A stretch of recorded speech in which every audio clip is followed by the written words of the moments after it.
3 বছর একটা দিনের জন্য ভালো ছিলাম না ভাই ওখানে। ভাই আপনি কি লিবিয়া থেকে আসলেন? হ্যাঁ, আমি লিবিয়া থেকে আইছি। লিবিয়া থেকে লিবিয়াতে গিয়েছিলেন কতদিন আগে? লিবিয়াতে গেছিলাম আজ থেকে 3 বছর আগে, 23 সালে আমি গেছিলাম। গিয়েছিলেন। এই 3 বছর কেমন ছিলেন? 3 বছর একটা দিনের জন্য ভালো ছিলাম না ভাই ওখানে। সবসময় 24টা ঘন্টা আতঙ্কের মধ্যে ছিলাম। গিয়েছিলেন কিভাবে? গিয়েছিলাম টুরিস্ট ভিসা হয়ে, আপনার দুবাই হয়ে, মিশর হয়ে আমরা লিবিয়াতে গেছিলাম।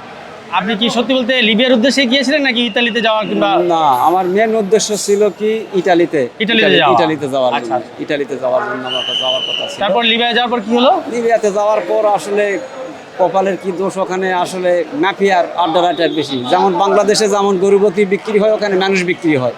মানুষ বিক্রি। মানুষ বিক্রি হয় ওখানে, মানুষ বিক্রি হয়। আপনি মাফিয়াদের আন্ডারে পড়েছিলেন? আমি দালালের ফক্করে একবার পড়েছিলাম।